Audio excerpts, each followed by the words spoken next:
Assalamualaikum warahmatullahi wabarakatuh. Alhamdulillah kita berjumpa lagi di pertemuan kedua. Pada pertemuan kedua ini kita akan mendiskusikan, kita akan menyampaikan tentang ruang lingkup dan pengertian pemikiran politik Islam.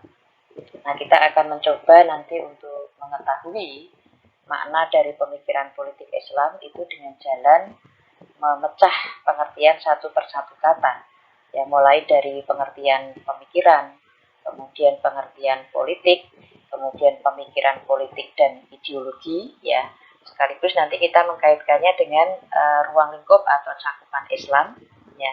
Kita akan tunjukkan bahwa Islam itu cakupannya sangat luas, tidak sekedar sebagai agama, tetapi juga sekaligus sebagai sebuah ideologi.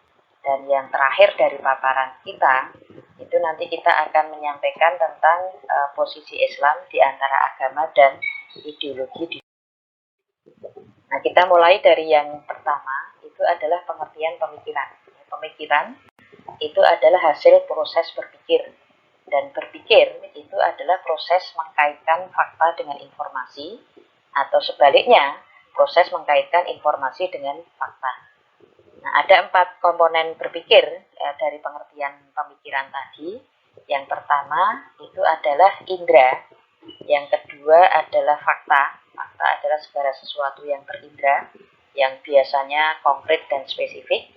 Kemudian komponen yang ketiga adalah otak, dan yang terakhir itu adalah informasi. Ya, informasi adalah serangkaian pengetahuan yang ada di benak, umumnya bersifat general dan abstrak.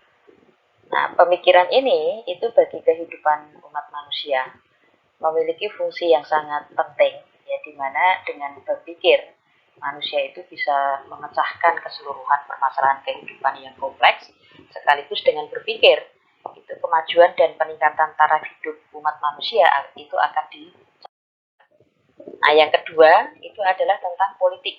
Politik adalah kebutuhan penting bagi kehidupan bersama manusia, ya. Kalau David Easton mengatakan bahwa politik itu adalah alokasi nilai-nilai secara otoritatif. Kemudian J. Lofsey mengatakan bahwa problem mendasar dari politik itu selalu berkaitan dengan pertanyaan bagaimana anggota dari sebuah komunitas itu bisa hidup bersama dengan damai sekaligus menyelesaikan perbedaan-perbedaan di antara mereka itu dengan cara-cara yang bisa diterima. Nah, sementara yang ketiga itu kita sampaikan, definisi yang ketiga itu kita sampaikan didasarkan kepada penggalian berbagai hadis bahwa politik itu adalah pengaturan urusan-urusan umat, dakhilian wa kharijian, baik dalam negeri maupun negeri. Nah, kalau dua kata itu kita rangkai antara pemikiran dan politik, maka kita dapati pemikiran politik. Kita nanti akan kaitkan pengertian pemikiran politik itu dengan ideologi dari sisi seperti ini, bahwa pemikiran politik itu adalah pemikiran terkait dengan bagaimana permasalahan kehidupan bersama itu diurus, kemudian diatur dan diselesaikan. Nah, dalam kebudayaan, pemikiran itu kan masuk dalam wujud ideal kebudayaan, yang mana pemikiran itu akan terdiri dari satu sistem nilai budaya, ya, sistem nilai budaya itu umumnya sangat abstrak begitu. Kemudian yang kedua itu adalah norma. Norma itu adalah aplikasi dari perasaan. Dan yang ketiga itu adalah aturan atau hukum, yang mana dalam kehidupan umat manusia, maka yang menjadi pemandu langsung bagi perbuatan manusia itu adalah komponen yang ketiga dari wujud ideal kebudayaan ini. Nah, ilmu yang bicara tentang ide itu yang kemudian kita sebut dengan istilah ideologi.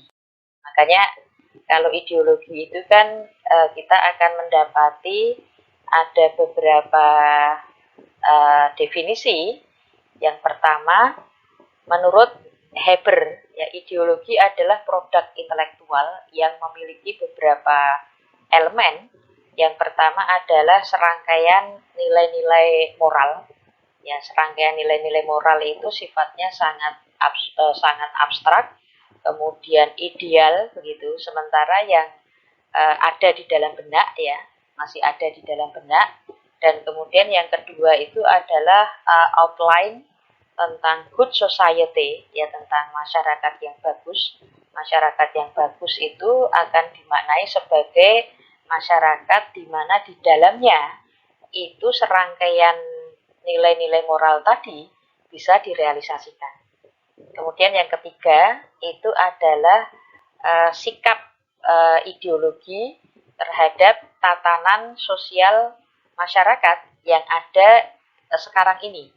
Apakah nanti ada kritisisme, systematic criticism, ya, ataukah afirmasi. Jadi selalu ada mengevaluasi masyarakat yang ada sekarang, menganalisa masyarakat yang ada sekarang. Apakah masyarakat yang ada sekarang itu ideal atau tidak? Ya, kalau ideal berarti ada afirmasi, kalau tidak ideal berarti ada kritisisme. Gitu. Kemudian yang keempat itu adalah strategi untuk mengubah keadaan yang sekarang menjadi yang akan datang. Sementara menurut Muhammad Ismail dalam buku Bunga Rampai Pemikiran Islam, ideologi atau mabda itu diartikan sebagai pemikiran mendasar tentang manusia, alam, dan kehidupan. Ya. Ada akidah akliyah yang kemudian mampu memancarkan aturan hidup. Nah, Islam sendiri memiliki cakupan, ya, memiliki pengertian. Islam adalah risalah yang diturunkan oleh Allah Subhanahu wa taala kepada Nabi Muhammad SAW untuk mengatur hubungan manusia dengan Allah, hubungan manusia dengan manusia lain, serta hubungan manusia dengan. Nah, sehingga gambaran Islam itu bisa kita tampilkan seperti ini, bahwa Islam itu secara ide itu ada akidah, ada hukum syara.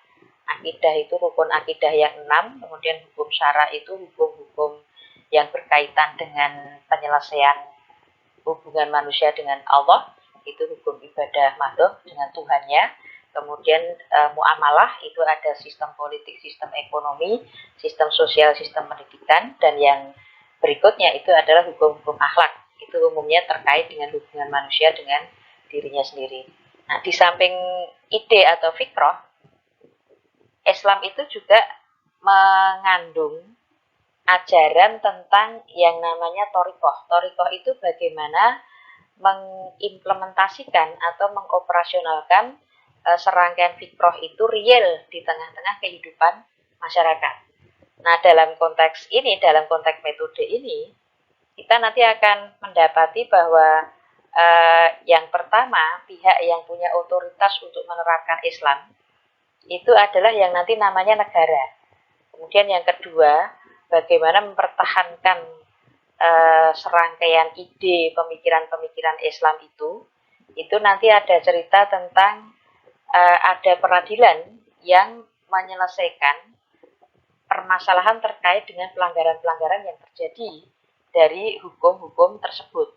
Nah, yang ketiga nanti adalah metode menyebarkan Islam melalui dakwah dan jihad, itu juga nanti oleh the authorities, itu adalah nama. Nah, dari gambar tadi itu kita bisa melihat bahwa Islam itu cakupannya adalah sangat luas, ya.